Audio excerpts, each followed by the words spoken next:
Boa tarde, pessoal. Agora são 18 horas e hoje temos uma live super interessante que é com o grande mestre da luthieria, Linneu Bravo. Ele tem se destacado bastante por conseguir tanto... Enfim, a Linneu acabou de entrar, eu vou chamar já ele para conversa e a gente já começa o diálogo. Vou mandar o convite. Bravo. Aguardando o Linneu.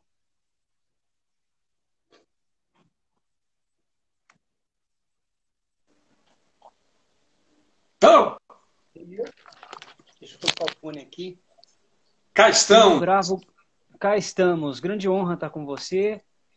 Você sabe que eu sou um fãzão seu. Não só eu, como muitos músicos são apaixonados pelo seu trabalho. Mas você é suspeito Não é? porque você é meu amigo, né? É verdade. Não, mas eu falo de coração. Você faz um trabalho com muita Muito obrigado, muito obrigado. seriedade, é um trabalho muito bom. Linneu, a primeira pergunta é uma pergunta interessante aqui, que eu estou com o laptop aberto aqui, né? E estou vendo pelo Zap, as pessoas estão mandando para não congestionar aqui no Instagram. E eu peço, Certo. pessoal, para mandar as perguntas muito sucintas, né? Para a gente conseguir responder a todas as perguntas para o luthier Linneu Bravo. Primeira pergunta é do Rafael, ele pergunta aqui pelo Zap, né? Como Sim. que você consegue navegar pelo mundo popular e pelo mundo erudito com maestria, né? E se a razão disso, ele pergunta, é a comunicação que você tem com cada músico? É a pergunta do Rafael de Limeira. Não, pô, legal, Rafael. Pô, pergunta bacana. Pergunta bacana mesmo. Não sei. Não sei. Não sei responder. Na verdade, eu acho que você... Para eu responder essa pergunta, talvez eu precise fugir um pouquinho do assunto luteria, né? Construção de instrumentos. Sim. Eu acho que, cara, o que é que faz qualquer profissional se dá bem, se dá mais ou menos, se dá muito bem, se dá muito mal em qualquer profissão? Veja bem, o você saber fazer o que você faz, fazer bem feito aquilo que você faz, é um detalhe. É um detalhe.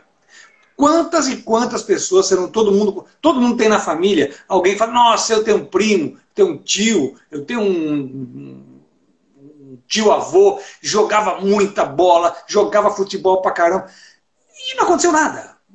Não é? Todo mundo conhece alguém assim. Todo mundo conhece alguém assim. E qualquer outra coisa. Nossa, minha tia é uma cozinheira de mão cheia, ela devia abrir um restaurante. Cara, sabe aquela coisa? E às vezes a pessoa abre um restaurante e vai à falência em 2 meses. Né? Porque você saber fazer bem a atividade principal, digamos assim, né? Você saber fazer bem a atividade principal é um detalhe. Claro, se você fizer bem aquilo que você faz, se você for um bom instrumentista, se você tocar bem um instrumento, bom, é legal, isso é bom. Agora, daí é você administrar a sua carreira, aí é você conseguir aparecer no meio dos outros, aí é você conseguir fazer algum sucesso, tem uma distância enorme, né? Tem uma distância enorme. Assim como todo mundo tem um primo que joga bola muito bem, todo mundo tem um primo, um cunhado, nossa, toca muito saxofone, toca muito piano, toca... E daí? E daí? Né? De repente o cara toca muito escondido no quarto dele. Eu acho que isso a pergunta que ele fez, vindo agora, né? Primeiro, eu tenho alguns anos de experiência com construção de um instrumento musical antes de me tornar um profissional. Ou seja, eu fiz instrumentos como hobby durante muito tempo. Quando eu me tornei profissional, ou seja, quando eu falei, não, vou viver disso, vou fazer instrumentos para vender, eu já tinha uma certa experiência e meu instrumento já tinha uma certa qualidade. Tá? E tem essa questão da comunicação, sim, sem dúvida. A comunicação, sem dúvida. Tá? Que é eu converso com você aqui da mesma maneira que eu converso com uma pessoa de origem muito humilde que eu encontro na rua. Da mesma maneira, eu não estou falando em termos de olha como eu sou legal, como eu sou humilde. Não, eu me esforço para me comunicar da melhor maneira possível. Tá? Com o frentista do posto de gasolina, com o governador do estado, como já aconteceu uma vez, muito antes de eu ser luthier. Tá? Então comigo não tem isso. Tá? Comigo, eu me comunico bem com as pessoas, e quando eu vejo que a pessoa está afim de se comunicar comigo também, vamos junto que a gente vai se entender. Né? Aí, sim, aí tem a coisa do instrumento, né? Você está fazendo um instrumento que está agradando, que está funcionando. Aí a minha pergunta é sempre para o músico, sempre, para todo músico. Certamente eu perguntei isso para você também lá atrás. Legal, nossa, que legal o instrumento, que bacana, tá bom, obrigado. Bom, que bom que você gostou. Agora, o que você não gostou no instrumento? O que está faltando nesse instrumento? Tá? Quando você faz essa pergunta pro cara, você desperta no cara a sacada, o cara percebe que você está interessado na opinião dele. Eu não estou interessado em ganhar tapinha nas costas. Tá? Então, quando eu chego hoje para um músico que não toca com o meu instrumento, né? Porque os caras que já tocam com o meu instrumento, entre aspas, eu já conquistei. Claro, eu tenho que continuar atendendo muito bem, né? Isso é bacana. Agora, tem os caras que não tocam com o meu instrumento e talvez nunca venham a tocar. Não é essa a questão. Eu vou citar o exemplo do Fábio Zanon. O Fábio Zanon é um cara que tem instrumentos fantásticos e ele tem acesso a instrumentos que não são dele, mas ele tem acesso a colecionadores. Aí o Fábio hoje ele toca com o violão que ele quiser.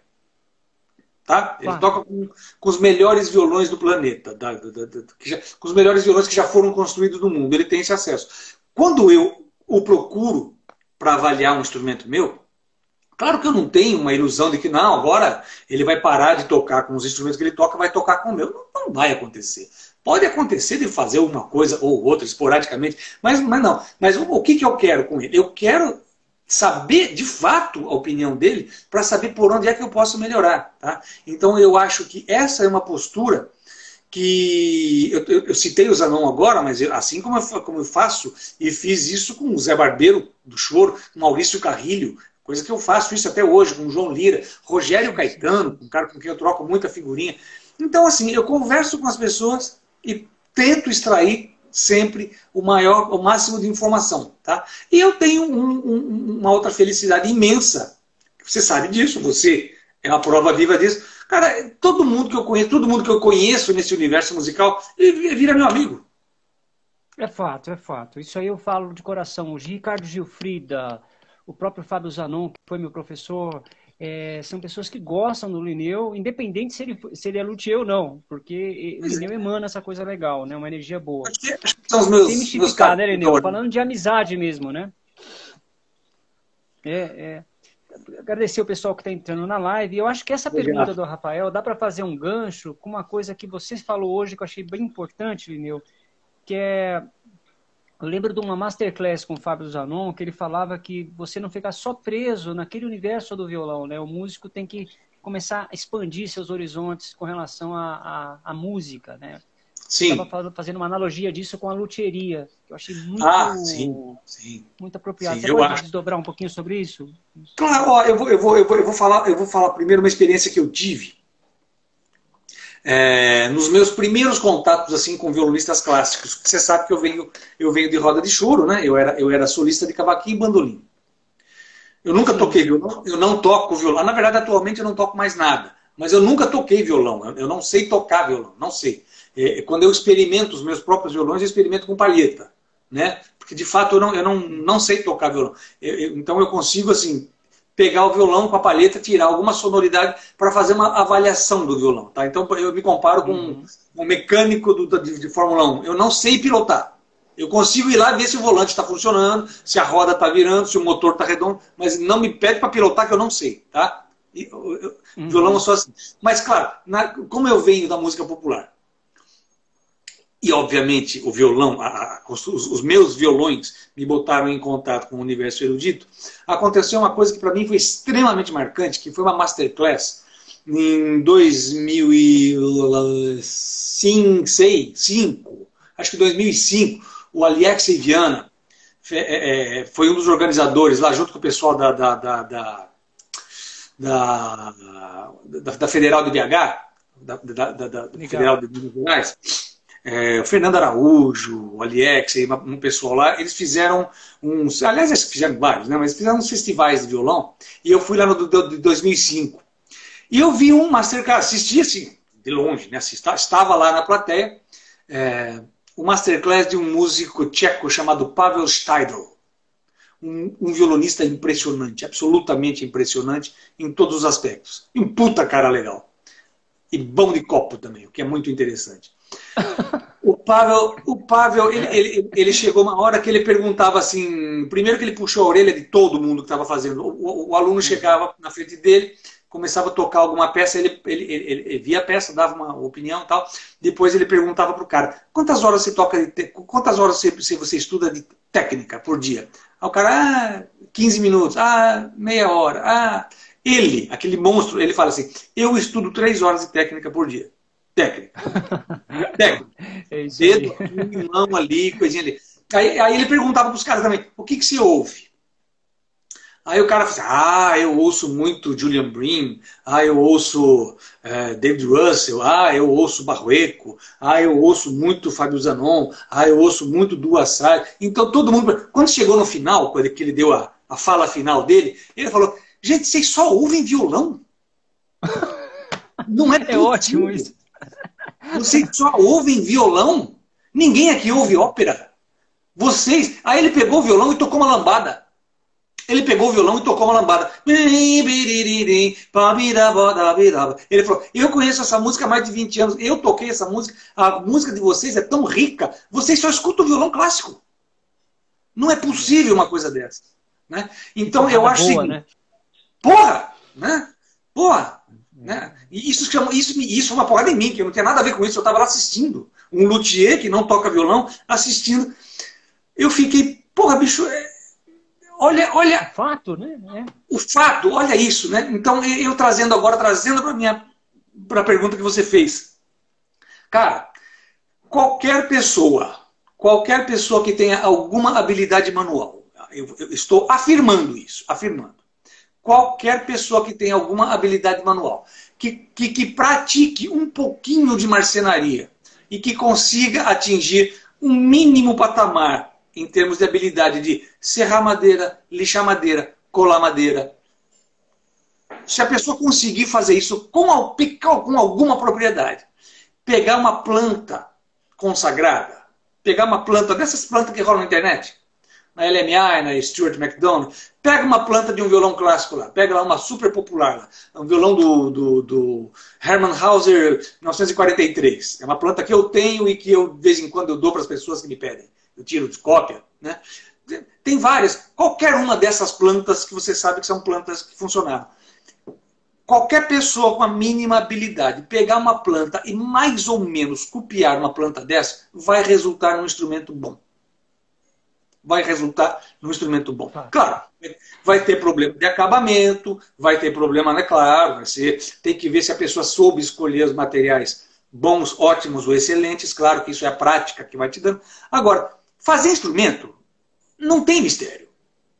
A questão é o seguinte, assim como o cara que toca instrumento, o construir instrumento, o que mais você está dando para isso? O que você está botando, o que você está trazendo da sua vivência aqui? Cara, um violão meu, o meu violão, ele tem a minha vida. Cada violão meu está impregnado com toda a sessão da tarde, com todo o Jerry Lewis que eu assisti na sessão da tarde. Você entendeu? Está impregnado com todo o Jacó de Bandolim que eu ouvi. Está impregnado com todos os três patéticos que eu assistia. Você entendeu? Está impregnado com a sopa de grão de bico que a minha mãe fazia. Você entendeu? Tá tudo. É a sua vida. Agora, se você é um cara que quer pegar madeira, colar madeira e fazer... Ok, você vai fazer um bom objeto de madeira que vai sair som. Cadê a poesia? Sim, fato. Eu quero agradecer a audiência da live. Quem quiser fazer perguntas para o Lineu, tá? A live está começando a esquentar aqui. E assim, eu acho que... Meu irmão acabou de entrar aí, ó. Falando... Meu irmão acabou de entrar, um careca de óculos aí, ó. Levi Bravo. Ó, Levi, abração para você. Não te conheço, mas irmão do Lineu, bem-vindo aqui. Perdendo nada. Tá perdendo? Não tá perdendo nada. Então, Lineu, a Larissa, né, de Tatuí, sim, eu vou colocar a pergunta dela agora. Ela primeiro te parabeniza com relação de você fazer essa ligação do artista com a vida, né? Obrigado. Legal. Que não está separado isso, né? Ela coloca de uma forma bonita aqui. Eu não vou ler o texto completo, mas eu estou resumindo o que ela está falando em síntese, né? Sim. E aí ela fala, meu professor toca no conservatório com o Lineu Bravo, né? E existe, ele tem uma condição econômica avançada e já é um mestre. Eu sou uma estudante intermediária e já tenho alguns alunos, só que não tenho uma condição econômica avançada. E ela coloca o seguinte, seria pedir demais ter um violão intermediário e um violão para mestres? Porque o seu intermediário já me serviria, ela coloca assim. Na verdade, essa é uma questão eu senti recorrente. Que ela não tá cutucando, sabe, Leonel? Ela tá falando de coração mesmo. Não. Assim. Cara, eu vou, então, você sabe que para cada pergunta que você faz, eu faço uma introdução, né? Eu dou uma volta para chegar na questão. Mas é bom isso. Na minha adolescência, quando eu tocava roda de choro, tocava cavaquinho, tocava bandolim, eu já saquei desde logo que os instrumentos que eu tocava, os instrumentos que eu tinha, não eram legais. Não eram legais. E o sonho que eu tinha já naquela época era ter um cavaquinho JB. Quem fazia os instrumentos assim para todos os meus amigos de São Paulo, os grandes músicos do samba, os grandes músicos do choro, estou falando de década de 80, 90, era o João Batista, né? que é um paraibano, que morou em São Paulo há muitos anos, voltou para Paraíba há muitos anos também. Eu não tinha dinheiro, eu fui lá, fazia algumas visitas para ele, via lá, voltava babando, desesperado, no cavaquinho. Depois que eu comecei a tocar bandolim, conheci os bandolins do JB, e voltava desesperado. Eu virei luthier. Eu comecei a construir os meus instrumentos porque não tinha dinheiro para comprar. Se eu tivesse dinheiro para comprar naquela época, hoje eu seria, sei lá, qualquer outra coisa na vida. Foi o fato de não ter acesso aos instrumentos, não estou sugerindo isso para a Larissa, não. Eu estou dizendo o seguinte, que essa questão de um instrumento bom custa caro, isso não é novo. Infelizmente, isso já vem de longe, né? E todo mundo tem esse tipo de problema. O que eu posso falar para você é o seguinte, eu não tenho um instrumento para estudante, para intermediário, etc. Eu tenho instrumentos com mais de um preço, porque tem algumas madeiras que são muito mais caras. Mas o meu instrumento mais barato, ele tem a mesma qualidade do instrumento mais caro. Tá? O jacarandá da Bahia é uma coisa assim, vamos falar mais abertamente. O jacarandá da Bahia é uma madeira extremamente rara e extremamente cara. Tá? Isso é uma coisa muito importante a gente falar. Não esqueci de você, Larissa, já vou chegar lá na sua questão, tá? Mas assim, questão de preço. Por que eu tenho dois preços e esses preços, eu estou dizendo que o instrumento mais barato tem a mesma qualidade do instrumento mais caro? Porque o jacarandá da Bahia virou uma grife, tá? Ele é um instrumento caríssimo, a madeira proibida o corte. E o que a gente consegue hoje é garimpando pessoas que trabalham garimpando madeira muito antiga, né? Então é madeira difícil de trabalhar, difícil de encontrar, custa mais caro e é uma grife, é um luxo, é uma coisa que você não precisa para a qualidade do seu instrumento. Hoje o jacarandá indiano a gente consegue com muita facilidade, com muita abundância, e é uma madeira que então me permite, e mais fácil de trabalhar, me permite trabalhar com um preço mais legal. Você entendeu? Então, agora, questão importante aí. Que é uma coisa, muita gente vai dizer, não, mas o jacarandá da Bahia é melhor do que os instrumentos com o jacarandá da Bahia são melhores que os instrumentos com o jacarandá indiano. Eu que é relativo, discordo. Né? Eu discordo. Isso aí, né? Existe um aspecto histórico para isso e existe, em primeiro lugar, nenhuma madeira ela tem uma qualidade em si. Existe, toda madeira, a qualidade vai variar de A a Z. Existe peça de jacarandá da Bahia, peça de jacarandá indiano, que eu não uso para absolutamente nada. Não uso nem para fazer porrete. Não serve para nada. É uma madeira muito ruim. Não serve, entendeu? Então eu digo para você o seguinte, um excelente kit de jacarandá indiano vai proporcionar um violão com a mesma qualidade que aquele feito com um excelente kit de jacarandá da Bahia. Será que eu fui claro? Tá? Então, claro. Nunca vai ser igual. Não, você está falando que o jacarandá indiano é igual ao baiano? Não. Igual não é, não. Pelo contrário. Eu garanto que não é igual. Concepções. Eu garanto que não é igual, assim como dois violões de jacarandá da Bahia também não são iguais jamais. Nem de indiano, nem de coisa nenhuma. Não existem dois instrumentos iguais no mundo. Eu digo para você que um instrumento com um jacarandá baiano de excelência tem a mesma qualidade de um instrumento de jacarandá indiano de excelência. Diga, Rabi, você ia perguntar alguma coisa. O Marcel Paulo está mandando um abraço para você. Acabou de entrar na live. Eu já estou acostumando com os abraços dele, hein, Marcelo? Tá na hora. Ó, pessoal, passando esse corona aqui, cara, é melhor a gente tomar um chopp, não é não, Marcelo? Tá na hora de a gente conhecer, Você convidou a gente. Ô, Lineu, você convidou para aquela reunião lá. Já tá, tá bem. É a idade, é a idade. Aquele violão que você falou que parece comigo, lembra? Isso, não falei isso não, foi você que falou. Mas vamos lá, voltando para Larissa. Voltando para Larissa. Larissa, então o que acontece? Eu tenho mais de um preço de instrumento, mas a qualidade do instrumento é a mesma. Agora, o que acontece é o seguinte, tem alguns aspectos a serem considerados. Eu sei, claro, a condição financeira de cada um é indiscutível. Não sou eu que vou falar para você o que você pode comprar, o que você não pode comprar. Né? Mas eu vou dizer para você o seguinte, o que eu vejo, uma pena, uma coisa absolutamente comum, eu já falei isso 15 anos atrás numa entrevista na revista Violão Pro. Às vezes o camarada tem lá um violãozinho muito simples, eu vou citar um exemplo e que alguém vai se identificar com isso ou não. O camarada tem um violãozinho muito simples, aí ele encontra, não, vou ter meu primeiro violão de luthier. Com maior respeito do mundo a todos os luthiers, os antigos, os novos, os que estão começando, os que deslancharam e os que não. Mas com todo respeito. Mas uma coisa que acontece, o camarada tem lá, toca lá com um violãozinho de fábrica.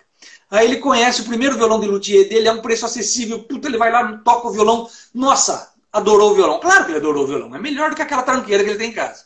Aí ele pega, compra o violão. Ele paga, vamos imaginar aí, ele paga R$2.000 no violão. Chegou em casa feliz da vida. 2 meses depois, ele não vai estar feliz da vida mais. Por quê? Porque o violão é melhor que aquele que ele tinha. Mas não é essas coisas. Né? Aí ele passa um pouquinho, ele percebe que não dá, e ele procura outro. Aí ele compra um outro violão um pouco mais caro. Aquele que ele pagou 2, ele já não consegue vender por 2. Né? Aí ele compra outro um pouco melhor. Exatamente a mesma coisa vai acontecer com ele. É melhor do que aquele. Parece a história de todos os violonistas isso aí, viu? Todo mundo já perdeu um monte de dinheiro com violão. Então o que eu sugiro? Não estou falando do meu violão. Faça uma pesquisa, espero que eu esteja nessa lista, mas faça uma pesquisa, veja quem são os caras que garantem uma certa qualidade, aquele que você vai e você só ouve falar bem dos caras. Tem alguns artistas no Brasil, graças a Deus, tem vários luthiers, você tem opções hoje. Né? E vai, bicho, procura experimentar. Claro que é uma operação complexa, mas assim, vai, experimenta, ouve, conversa. Você pode comprar o violão da sua vida. Vai se apertar? Vai. Mas vai se apertar uma vez e você vai ter um violão para os próximos 20 anos, pelo menos. É a minha sugestão. E outra coisa, só para complementar. Só lembrando que a Larissa está fazendo a pergunta pelo Zap, tá, Lineu? Só para o pessoal entender. Tá bom? Tá. Não, tranquilo. Não é todo mundo que está conseguindo entrar no Instagram. Agora, uma outra coisa que acontece também, que também, como eu falei, não sou eu que sei da realidade de cada um sabe onde aperta o calo. Sim. Mas já aconteceu mais de uma vez comigo, do camarada me perguntar o preço do violão, eu vou lá, passo as opções pro cara. Aconteceu já há vários anos, isso aconteceu uma vez, um troço que o cara me mandou um e-mail, mal criado, dizendo o seguinte: você está completamente fora da realidade, você não conhece a realidade do músico brasileiro. Como é que você cobra um valor desse por um violão ou por um músico? Eu respondi a ele, querido, sabe, bom, eu dei uma resposta lá, mas eu não respondi para ele o que eu penso, na verdade, que é o seguinte: querido, qual que é a sua profissão? Você é violonista? E se você fosse taxista? Quanto é que custaria o seu equipamento de trabalho? E se você fosse... Sei lá, cara, se você fosse padeiro, você tinha que ter uma padaria, porra, né? Eu acho que, então você pagar aí 10, 15, 20 mil reais no instrumento, 8, não vem ao caso. Você pagar um negócio desse, desculpa aí, cara, mas se você não consegue se programar, aí o cara tem iPhone, aí o cara tem Mac Pro, não sei das quantas, o cara tem uma porrada de coisa, né? O cara se veste com roupa de grife, o cara gasta 5 pau por mês com roupa, mas não tem 10 para comprar um violão. Então você está administrando uma carreira, né, meu filho? Sim, a economia dele mesmo, né? Porra! A economia própria. Exatamente, Eu acho que é como, fazendo uma analogia, como eu ligar para a Mercedes e falar, poxa, quanto que é o carro? Aí eles falam, eu falo, poxa, vocês estão totalmente fora da realidade do mercado. Um Fusca custa R$2.000, é a mesma coisa assim. Eu até entendo a sua analogia. Assim, dando uma analogia que vem na cabeça agora, né, Lineu? Pois é, eu não concordo. Porque você consegue se locomover para lá e para cá com um Fusca. Com um violão muito ruim, você não consegue exercer sua profissão. Né? Você não consegue exercer a sua profissão. Eu acho que Mercedes, de fato, é um troço diferenciado, é um luxo. Né? E um instrumento de qualidade é um instrumento de trabalho. Um bom profissional precisa de uma ferramenta de trabalho boa. Né? Sim. E não estamos falando de uma... É que não foi uma analogia muito feliz que eu fiz, mas eu acho que o espírito dela entendeu. Mas eu entendi que foi elogiosa. Obrigado, agradeço. É fato. Lineu, uma coisa que eu quero conversar isso com você, que eu acho interessante, porque fizeram um estudo na faculdade de Stanford, dos caras que eram mais nostálgicos, que falavam dos os instrumentos que eram mais antigos, tinham mais som e não sei o quê. E aí fizeram um teste cego com esse grupo de concertistas nostálgicos, de violoncelo, e aí descobriram que eles tocaram em violoncelos de luthiers novos e falaram, esse aqui é perfeito, isso aqui deve ter 40 anos. Então existe uma mística sobre instrumentos antigos, até que ponto essa mística é real e até que ponto o instrumento antigo realmente é bom. Mas o que eu estou falando nesse sentido é o seguinte, às vezes você pode acabar de conceber um Lineu Bravo, um violão do Lineu, que tenha mais som que um violão que você fez há 15 anos atrás. Essa relatividade, né? Nesse estudo comprovou que 80% nesse teste cego, eles erraram. Sim. Na verdade, esse assunto é um pouco mais delicado. Eu não vou nem concordar, nem discordar de maneira taxativa, porque eu tenho... sempre entra questões cabalísticas.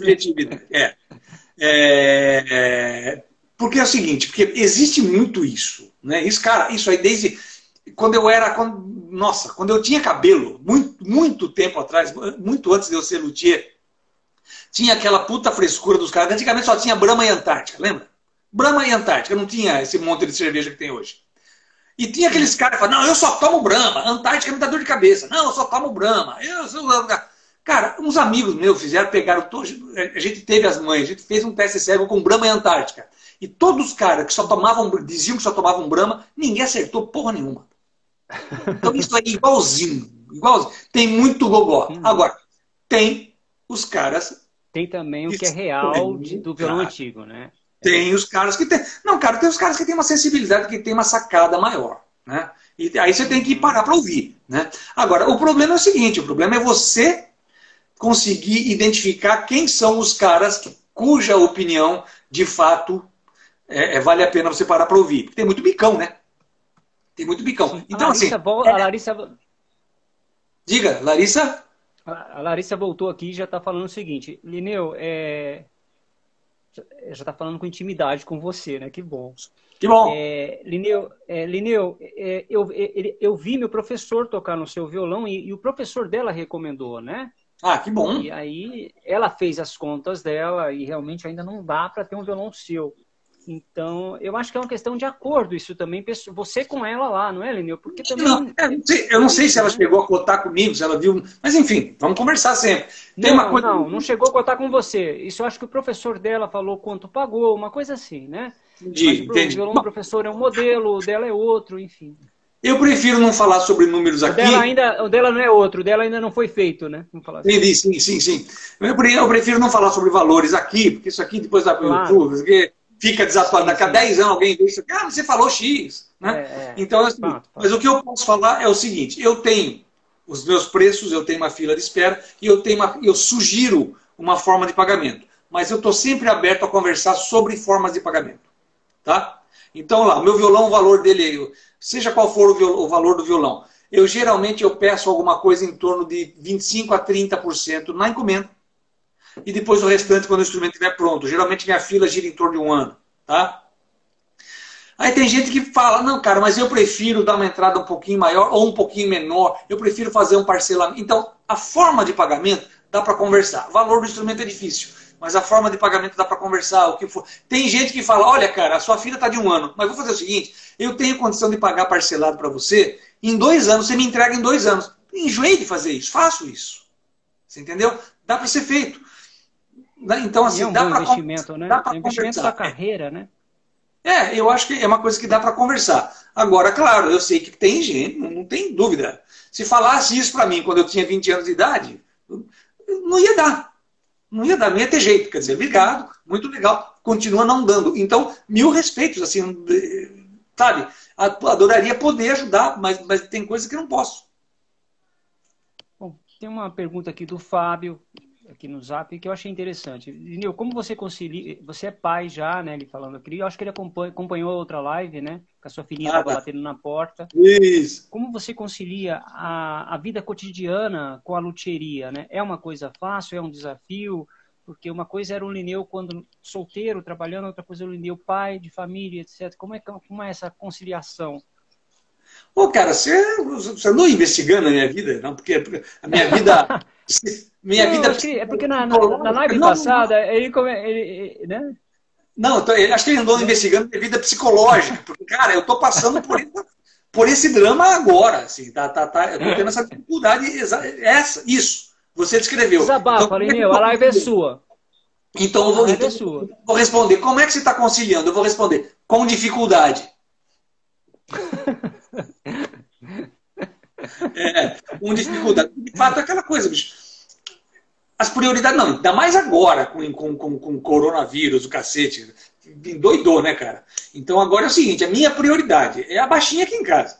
Né? Ela, inclusive, ela tem um históricozinho de asma, né? Então não posso brincar de jeito nenhum. Então, para mim, hoje mesmo, a gente foi fazer uma consultinha com ela, uma coisa de rotina, mas enfim, aparentemente está tudo bem, mas enfim, né, cara? É a prioridade absoluta. Agora, o trabalho é trabalho, né? O trabalho é aquela coisa, não dá para você ficar... Claro, houve momentos na minha vida que eu trabalhei 14, 16 horas por dia, né? Estou falando aí de 10 anos atrás, né? Aquele monte de encomenda, aquela coisa, trabalhando sozinho, não podia derrubar a peteca. Agora é o seguinte, bicho, agora se entrar encomenda demais, a minha fila vai lá para frente. Eu não vou me matar de trabalhar, rico eu não vou ficar mesmo, então, pagando as contas, tá tudo certo. Sim. E aí, ele emenda a pergunta aqui, tá, Lineu? Falando assim, como você está lidando com a quarentena, que eu acho que você falou sobre isso, mas ele quer que você poderia falar um pouco, né? Então, a quarentena... Rogério é um fã seu também. Ah, que legal. Né? Rogério Violão Brasileiro. E o Thiago Maciel, diretor da startup Academia Livre de Violão, acabou de entrar também, está mandando uma abraço. Ah, que legal. Legal. A gente já andou conversando aí. É o seguinte, eu fui pego de surpresa. Todo mundo foi pego de surpresa, né? Mas o que aconteceu foi o seguinte, eu me mudei, acho que eu comentei alguma coisa, eu me mudei de Taubaté para Jacareí já tem alguns meses, em função do trabalho da minha mulher, né? Com a gente com criança aqui em casa e tal. Não fazia sentido a minha mulher pegar a estrada todo dia. Então a gente inverteu num primeiro momento. A gente veio mudar em Jacareí, a gente veio morar em Jacareí, e eu, ainda como tinha um volume de trabalho lá que eu não podia parar pela metade, eu continuei indo trabalhar em Taubaté com a oficina que estava montada lá. E aí, devagar, eu achei um imóvel muito confortável, aqui praticamente atravessando a rua aqui, no prédio da minha casa. Agora é só, eu saio do prédio, atravesso a rua, estou na oficina, a casa que eu aluguei para isso. Só que no momento em que eu aluguei, desmontei a oficina de Taubaté, a hora que eu ia fazer a mudança, começou o isolamento. Aí eu fiquei com uma oficina desmontada lá em Taubaté e não consegui montar a oficina aqui. Aí eu estou sem produzir já há algum tempo, mas agora, semana passada, eu consegui trazer tudo para cá. E agora eu estou trabalhando na montagem da oficina. Então, por enquanto, eu não estou pondo a mão em violão. Está mais na parte da montagem, daqui né? Uns 15 dias. Então, eu praticamente estou em isolamento. Do ateliê. Isso. Eu praticamente... Bom, o luthier vive em isolamento, né? A vida do luthier é isolada, né? Pois é. E do violonista mas, então, também, né, Lineu? Eu vou conseguir... O estudo do violão é solitário. Isso, Pois é. Então, para mim, assim, eu tô agora que a coisa vai começar a normalizar. Espero conseguir voltar a efetivamente produzir os instrumentos daqui 15 dias, um mês. O Thiago Maciel pergunta, queria lhe perguntar se o Lineu está usando madeira de construção, de demolição ou reflorestamento? É a pergunta dele. Na verdade, reflorestamento não faz muito sentido no meu caso, né? A gente usa o jacarandá da Bahia, por exemplo, o jacarandá brasileiro, é só de demolição que a gente usa, né? Quer dizer, não que não exista um outro, né? Porque o corte está proibido desde 91. Desde 1991 está proibido o corte. Então, mas mesmo que não estivesse proibido, o jacarandá brasileiro ele tem uma característica muito interessante. Ele é a melhor e a pior madeira para fazer violão. Por quê? Porque se ele não tiver, se não for uma madeira muito antiga, se não for uma madeira com muitos anos de corte, e eu falo muitos anos de corte, um jacarandá cortado há 10 anos, por exemplo, eu não uso. Por quê? Porque ela é muito difícil de trabalhar e é uma madeira que vai rachar com o tempo. Você entendeu? Então a gente só usa madeira de demolição. Né? Madeira que foi usada, sei lá, 100 anos atrás, 200, 300 anos atrás, não sei quando. Né? Madeiras realmente muito antigas. Já reflorestamento não é possível, porque se você for trabalhar com reflorestamento, você está sempre usando madeira verde, né? Sempre madeira recente. Madeira recente não serve para fazer instrumento. Certo. Lineu, já aconteceu, claro, isso aí eu acho que já aconteceu com você, né? De você termina um violão, quando você coloca as cordas, que você tem o primeiro, como é que fala? Reação, né? Para saber como o instrumento ficou. Já aconteceu de você ter uma expectativa pequena com relação àquele instrumento, talvez um pessimismo cético, num bom sentido? Sim. Você se surpreender de falar assim, o que eu fiz, né? Uma coisa assim, e talvez você mudando alguma concepção, alguma coisa nesse sentido? Cara, já aconteceu dos dois lados, para cima e para baixo, né? Assim, de uma surpresa muito boa e uma surpresa muito ruim. E na verdade, eu acho que o que me mantém na profissão, falando agora bem, o que me mantém na profissão é essa surpresa a cada instrumento finalizado.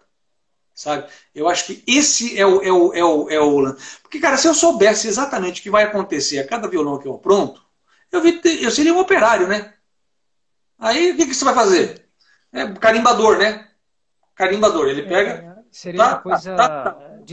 Então, eu acho que é a surpresa. Agora, já aconteceram algumas surpresas interessantes. Por exemplo, pode contar uma, Lineu, pra gente? Vou contar duas que são praticamente... Bom, uma que aconteceu é a seguinte, foi um bandolim que eu fiz para o bandolinista Fábio Peron. Fábio Peron, mas ele era um adolescente, filho do meu amigo Ítalo Peron. Bom, o Fábio é meu amigo também. Mas, cara, foi lá no começo, acho que devia ser 2003, 2004. O Fábio era um garotinho. Hoje é um dos maiores bandolinistas do Brasil. E o pai dele, o Ítalo, me encomendou um bandolim, eu fiz aquele bandolim com todo carinho. Cara, quando aprontou, e assim, e já tínhamos marcado dele vir buscar, tal, assim, tipo 2 dias antes, eu aprontei o bandolim 2 dias antes deles virem buscar. Eu morava em Sorocaba na época, que era a minha cidade. Cara, a hora que eu botei as cordas do bandolim, eu fiquei desesperado. O bandolim não tinha som, da impressão que estava cheio de areia. Imagine pegar um instrumento, um violão, um bandolim, enche ele de areia. Entendeu? Ele fica que nem uma Stratocaster. Não acontece nada. Eu fiquei... Gente, mas o que aconteceu? Eu não entendi. O que aconteceu? E eu sou bandolinista. Né? Meu, nada. Eu vou ligar para ele e falar para não virem. Sei lá, não deu para entender. De uma hora para outra começou a aparecer o som e assim... Cara, em meia hora dá a impressão que ligaram a energia, sabe? Plugou o instrumento, assim, pá! Aconteceu um troço maluco. Claro, ficou com um som de bandolim novo, né? Não ficou, né? A maturidade vem com o tempo. Mas assim, foi uma coisa assustadora. Para mim foi uma experiência assustadora, né? Porque de fato mostra o que acontece. Que as fibras, tudo aquilo que a gente ouve falar de delay, né? Mostra na prática. A madeira, ela não existe para fazer som. A madeira existe para segurar a árvore. As fibras da madeira não foram inventadas, não foram criadas ou não evoluíram para vibrar e gerar som. É para outra coisa. Mas a gente aprendeu quais são as madeiras que funcionam melhor para isso. E a madeira, ela precisa levar uma surra, ela precisa começar a vibrar para passar a vibrar melhor. Né? Então, nesse caso, aquela combinação de madeira daquele instrumento foi uma surpresa, assim. Era uma coisa que você perceptivelmente estava completamente amarrado. Era um troço que estava amarrado e que se soltou. Sabe aquela coisa? Imagina um ginasta, uma bailarina com o corpo frio. Sim. Não adianta querer botar essa perna lá em cima. Mas, de repente, de uma hora para outra, aqueceu, pá! Né? A flexibilidade apareceu. Nossa. Isso é uma coisa legal. E teve uma outra coisa que foi fantástica, que foi o seguinte. O primeiro violão que eu fiz pro Rogerinho, pro Rogério Caetano, né? Só que aí foi uma imbecilidade minha, quer dizer, foi uma bobeira, né? Porque eu coloco um calço, quando eu vou colar o cavalete, eu coloco um taco de madeira bem grande, maior do que o cavalete, por dentro do tampo, colado com um pedacinho de durex dupla face. Né? Eu coloco aquele calço, que depois eu boto os grampos pela boca do instrumento, em cima ele pega no cavalete e por baixo ele pega nesse calço, que é para eu dar pressão. Né? Eu coloco 4 grampos, então o grampo por dentro ele não pega no tampo, ele pega nesse calço. Né? E é coladinho com dupla face. Depois eu vou lá, terminou de colar, no dia seguinte está colado, eu vou lá, tiro esse calço e... beleza, termina o instrumento. Né? Eu esqueci de tirar esse calço. Ou seja, a hora que eu botei corda no instrumento, primeiro 7 cordas de aço que eu fiz para o Rogerinho. A hora que eu botei corda no instrumento, mesma sensação, parecia que o instrumento estava cheio de areia, não tinha som, não acontecia nada. Fiquei também falando, nossa, mas como assim violão? Nunca aconteceu isso comigo. Daqui a pouco eu escuto o barulho, cai o troço lá dentro do violão, o violão está solto. Aí solta as cordas e arranca o tijolo de dentro. Pois é. Mas aí foi bobeira, aí foi super engraçado. Lineu, você está passando por uma etapa que eu acho que começou há 4 ou 5 meses atrás, de se inspirar nos grandes mestres como Boucher, Frederic, né, José Ramírez, enfim. Eu sei que é um pouco, talvez, bater nessa tecla de novo, mas você citou na live anterior que você viu a planta do Frederic, né, e você... falou que brincou com o seu referencial e depois você compreendeu. Você poderia falar um pouquinho sobre isso? Isso. Mais ou menos isso. Foi uma coisa... porque na verdade você começa... Eu achei um fato interessante. Assim.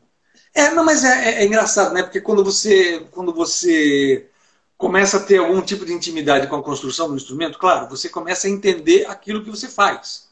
Né? Você começa a entender daquilo. Aí você percebe...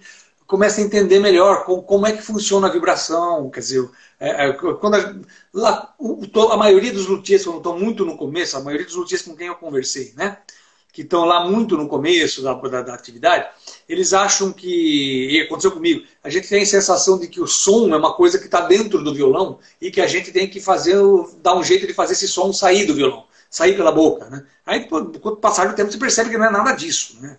A boca funciona só para equalizar a pressão atmosférica externa e interna do instrumento. Para isso que serve a boca. Né? E é claro que existe alguma sonoridade também que fica presa dentro... Fica presa não, que fica reverberando dentro do instrumento. Por isso que você bota o ouvido na boca, dá a impressão que o som está lá. Né? Mas depois você começa a perceber que, na verdade,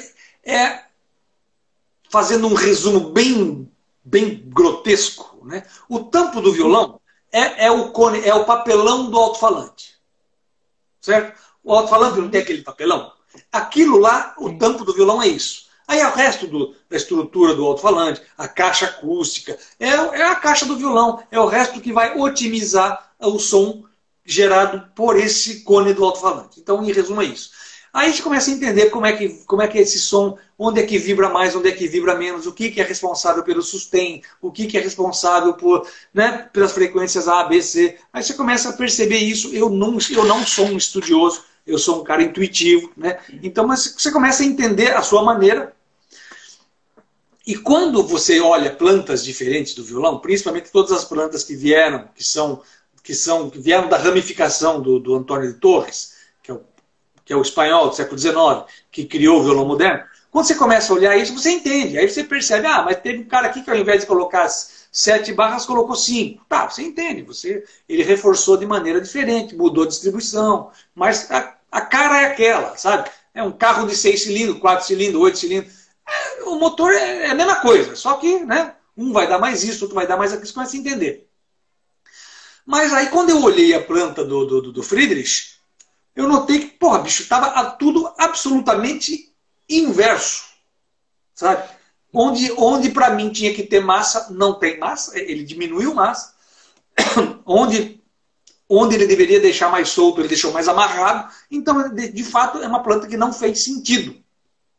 E eu olhei e falei, não, isso aqui não... Eu não estou entendendo. Eu não estou entendendo.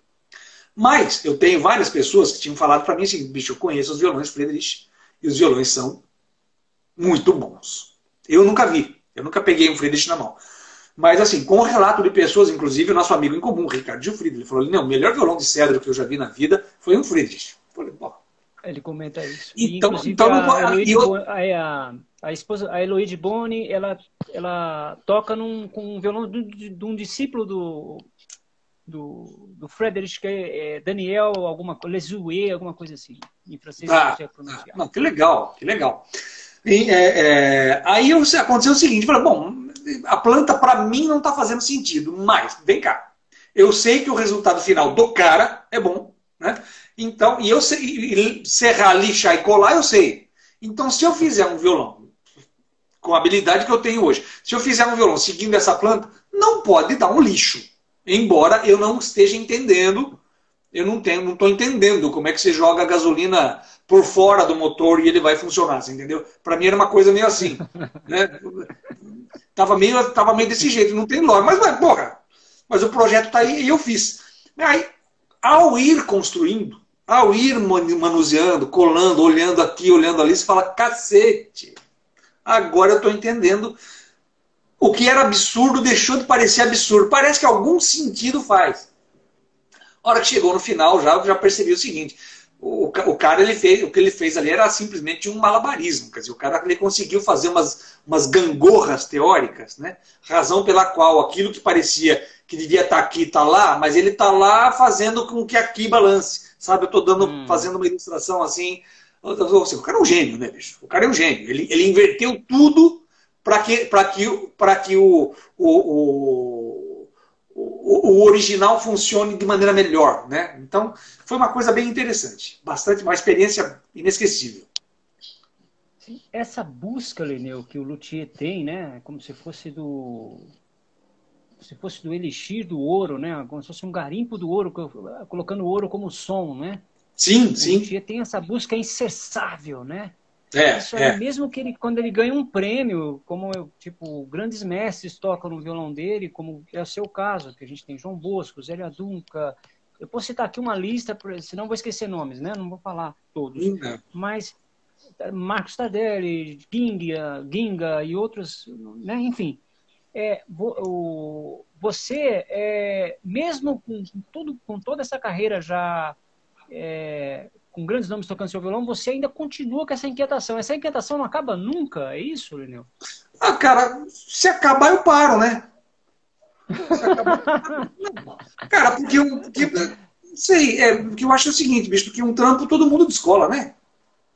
Eu acho que todo mundo descola um trampo, né, cara? Assim, vamos lá, arrumar um emprego, fazer alguma coisa, ganhar a vida. Ganhar a vida, bicho, eu acho que com a experiência que eu tenho de vida, eu acho que eu consigo fazer algumas coisas assim que dá pra... Se a loteria passar a me encher o saco, ou deixar de ser prazerosa, não tem por que fazer, né? Eu acho que o desafio é o que move.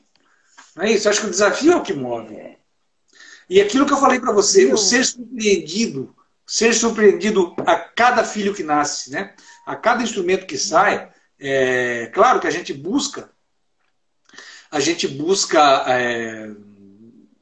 depois de uma certa maturidade, a gente busca, no meu caso, fora esses instrumentos que eu fiz de experiência, né, que são experiências que vão ter continuidade, mas fora esses instrumentos, o meu violão típico, né, que é aquele violão que eu faço já desde 2005, é um violão que diz muito daquilo que eu acho que um violão deve dizer, né, e vai funcionar melhor na mão do músico A ou músico B. Aí é o músico que vai tirar desse instrumento aquilo que melhor lhe convém. O que eu preciso é fazer com que esse instrumento tenha coisas para oferecer, né, para o músico. Agora, o que eu faço? Eu quero que esse instrumento, eu quero fazer teoricamente o mesmo instrumento cada vez melhor. Né? Sim, mas Quero... quando eu falo inquietação, não é no sentido crítico, tá, Lineu? É no sentido Não, de que essa absolutamente. inquietação é, né, no Não, sentido essa que inquietação é para mim, daí que nasce, né? eu entendi como um elogio, e eu aceito, obrigado. Porque é isso mesmo, essa inquietação, é a coisa de fazer melhor. É a mesma coisa que você imagina, você é um concertista que vai tocar um repertório que todo mundo te pede para tocar e que toda cidade que você vai tocar do mesmo jeito. Pô, aquilo tem que te emocionar, senão você, pô, então manda o CD. Tocar, né? Você não precisa. Você manda o CD, é isso que você quer ouvir? Manda o CD lá, então, que eu não preciso ir. Né? Você tem que chegar lá e mostrar a tua alma a cada vez que você toca aquela nota. Não é isso?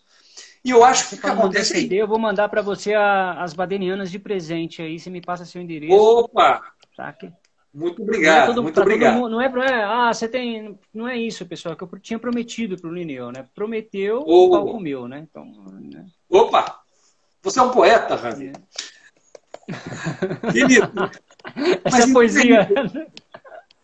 Então é isso. Então acho que é um lance muito legal essa coisa de assim de pequenos testes que você vai fazendo e você vai se surpreendendo a cada resultado, que aquela coisa é o mesmo violão, é o mesmo, na verdade só que ele é feito. O violão que eu fiz hoje, o violão que eu terminei hoje, ele foi terminado por uma pessoa um mês mais velho, mais experiente do que o violão que eu terminei o mês passado. Uhum. Não é? Então aí a gente já entra em filosofia, entra no Heráclito, sabe aquela coisa? Um homem não entra duas vezes no mesmo rio. Porque da segunda vez ele não é o mesmo homem, nem o rio é o mesmo rio. Né? Então é bem isso. E cai naquela relação que você falou do artista e a arte, né? Isso, exatamente. Então, ainda que olhando de fora, alguém pode falar, não é o mesmo violão. Não, não é o mesmo violão. Não é o mesmo violão. E tem uma outra coisa muito interessante que acontece, que é muito legal, que eu noto isso.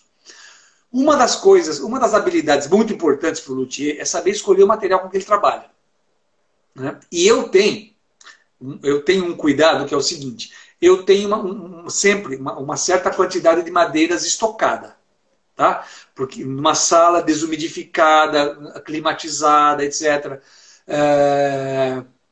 Porque é muito importante que a madeira ela esteja com uma certa maturidade na hora que você for começar a manuseá-la para a construção do instrumento. Tá? E com o passar do tempo, você vai aprendendo a melhor escolher essas madeiras. Tá? E o que acontece? Como eu uso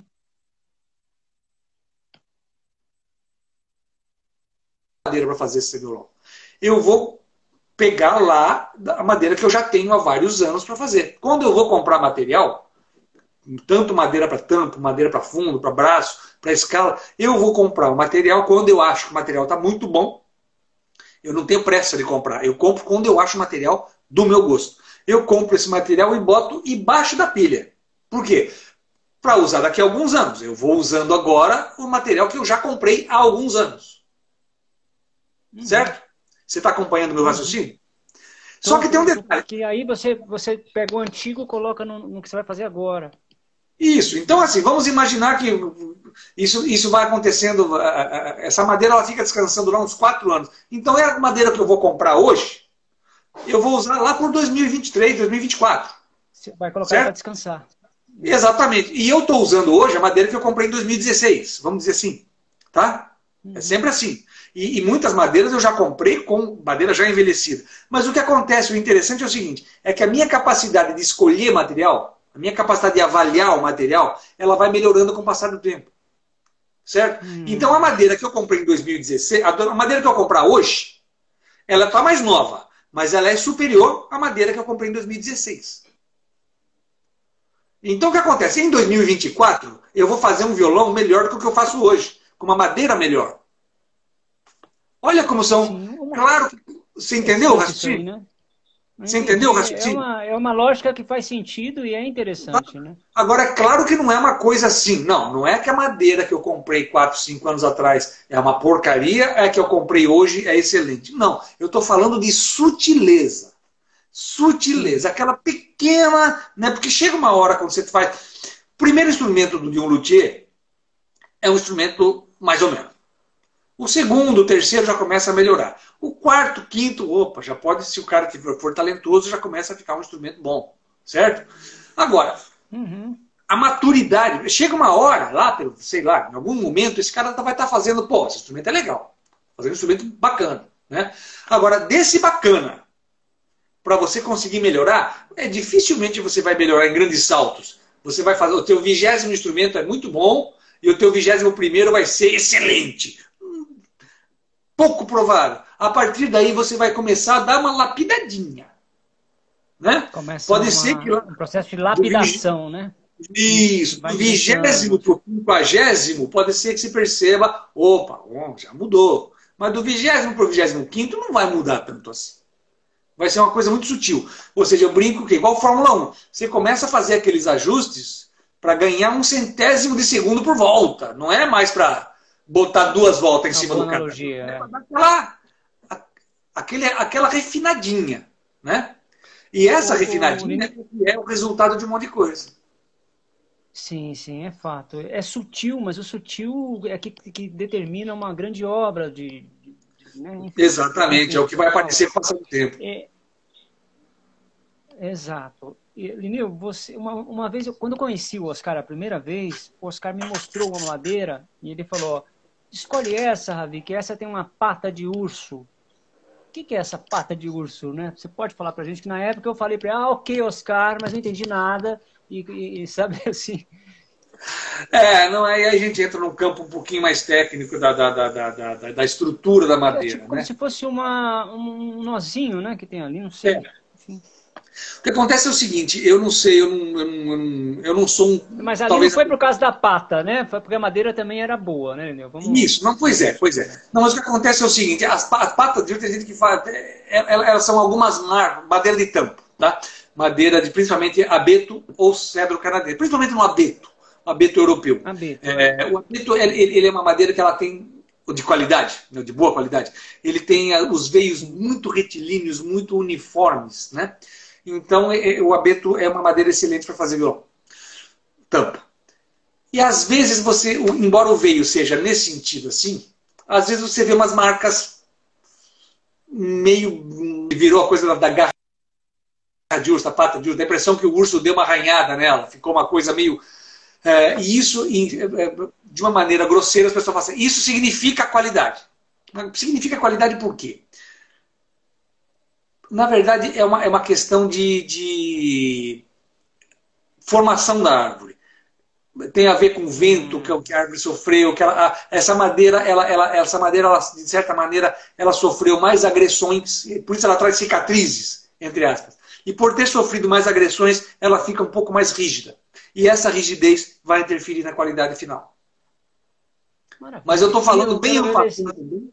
Eu estou falando bem ampassando, porque é uma questão técnica de madeira que nem eu domino. Essa pata de urso, se a pessoa não souber também trabalhar ela, também não vai adiantar nada. Então é relativo também, né, Lineu? Exatamente. Isso que você falou agora abre uma outra porteira interessante aí, que é o seguinte. Essa madeira ela é mais rígida. Essa madeira está melhor do que aquela. Isso significa o quê? Se você entender o que é essa qualidade e você vai fazer esse violão de acordo com aquela qualidade que a madeira oferece, você vai conseguir um instrumento superior.